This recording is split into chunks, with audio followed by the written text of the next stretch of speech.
All right, everybody, Baltimore Ravens, Pittsburgh Steelers, once again, another classic, 18-16. The Pittsburgh Steelers win with no touchdowns, while the Baltimore Ravens only put up 16 points in a lackluster effort. We'll talk more about that on the flip side. Yeah, have I been going this long? They actually have a tablet ordering system now where you don't even got to talk to nobody no more. Yeah. I go in there, I'm like, I put my order, I'm like, was this always here? Yeah. This is your boy Retro Recap, Double R Podcast, Ravens, Orioles.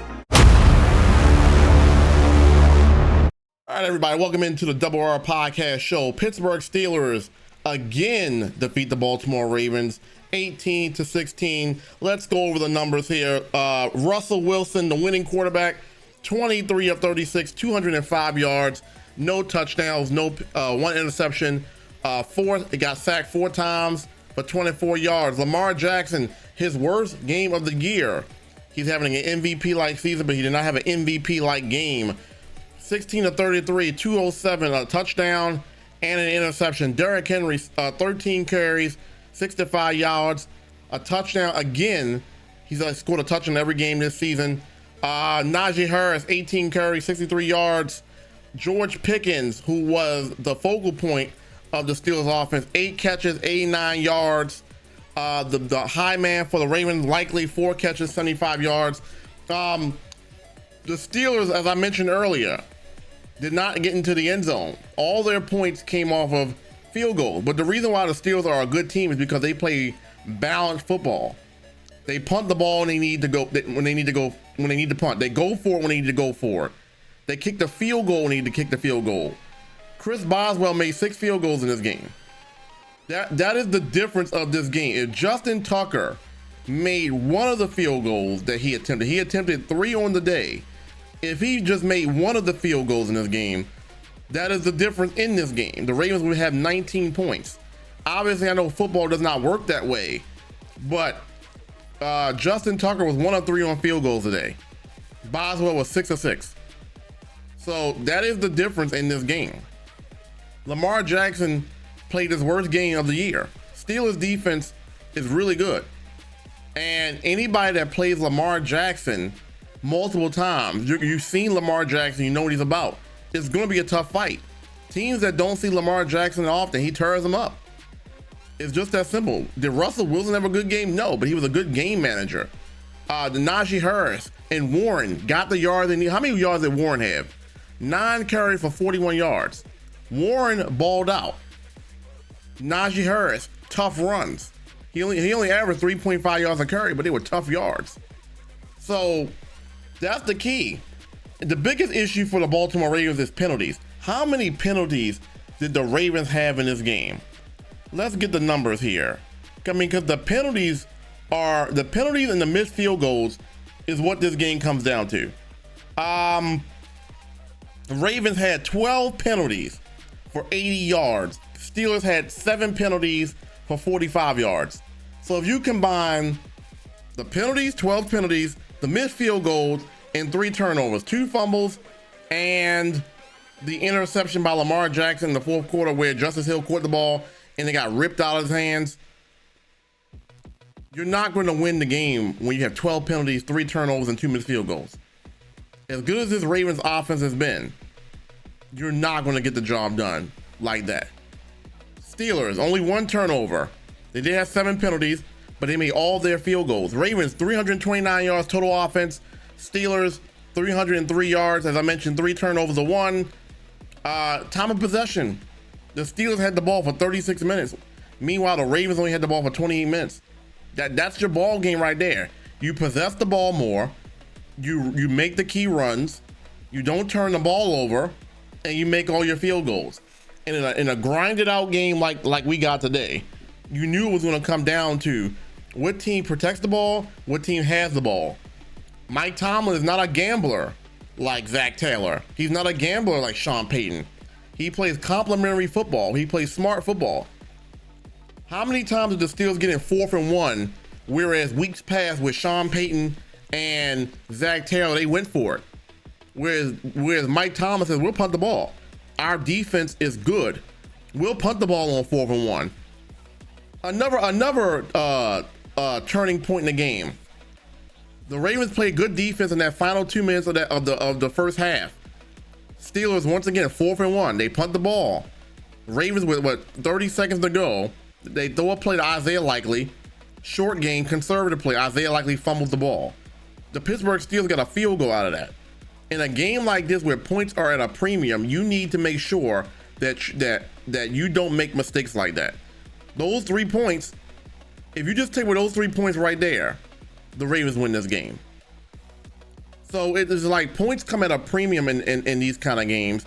And the Ravens did not play complimentary football. They play undisciplined football. And you can't rely on Lamar Jackson to be Superman every single game, especially when you only have the ball for 23 minutes. This is not Ravens football. Ravens usually dominate time of possession. They don't usually get dominated by time of possession. 36 minutes to 23 minutes, that's not Raven football. That's not Raven football.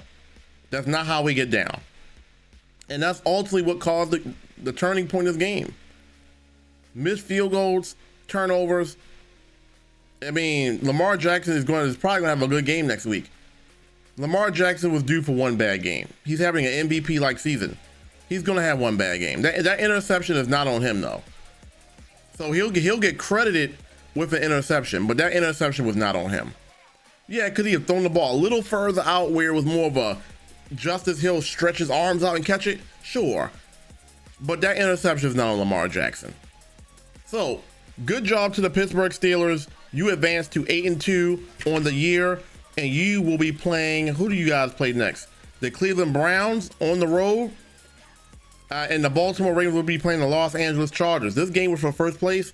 Steelers won round 1. These two teams meet again in December. So at M&T Bank Stadium. So that'll be on Fox, which is that's weird in itself. The Ravens are playing on Fox.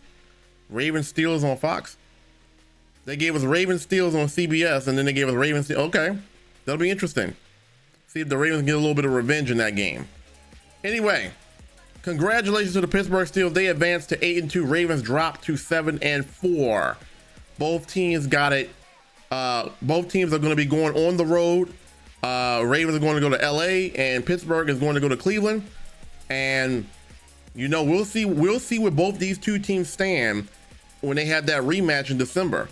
Will the Steelers have pulled away enough, or will the Ravens, will this L here, because they got the Chargers, they got the Eagles next. The Ravens got a tough schedule coming up here. So this game was pretty big. You got Chargers, Eagles, and then you got the Giants. But then you got the Steelers again. So this is gonna be a tough stretch for the Baltimore Ravens. So hopefully they get it together. They got to get those penalties cleaned up, man. Patrick McCurry, too many penalties on Patrick McCurry. Illegal man down, ineligible man downfield, holding calls, false start. It's like, bro, why is this team so undisciplined? This happened. This is not the first time under the John Harbaugh era that we've seen Ravens teams undisciplined. I don't know what that's about. So we'll see. Anyway, Pittsburgh Steelers win 18-16 to advance to 8-2. Ravens go to 7-4 with the L. And we will see you next week against the Chargers. That is a Monday Night Football game. So we'll see you next Monday for Ravens Chargers, the Harbaugh Bowl, Jim Harbaugh versus John Harbaugh. If you want to talk about game balls, I didn't give out my game balls. Let's give out 3 game balls before we get up out of here. First game ball, I would have to give it to, I would have gave it to Roquan Smith. Roquan Smith left the game in the third quarter with a hamstring injury. Roquan Smith had 13 tackles and 2 tackles for loss when he was in there. Game ball had to go to him. Derrick Henry gets a game ball because he gets a touchdown every game. And then the other game ball will go to, I did like a few plays that Tre'Davious White made on some pass blocks, pass defends. I would say him. Odafe Owe had 2.5 sacks on Russell Wilson. But nobody on the offense gets a game ball. Even Isaiah Likely, who had 75 yards, nobody gets a game ball. Nobody on the offense besides Derrick Henry, who scored, gets a game ball. I'm not even gonna give it to Zay Flowers. So there you go. Ravens lose 18-16 over. Yo, Rational Toilets, what's going on, man? Thank you for coming in. We're ending this post-game show, and we'll see you guys next Monday for Ravens and Chargers. You guys have a wonderful day. Appreciate you guys coming through. Yeah, have I been gone this long? They actually have a tablet ordering system now where you don't even got to talk to nobody no more. Yeah. I go in there, I'm like, I put my order, I'm like, was this always here? Yeah. This is your boy Retro Recap, Double R Podcast, Ravens, Orioles.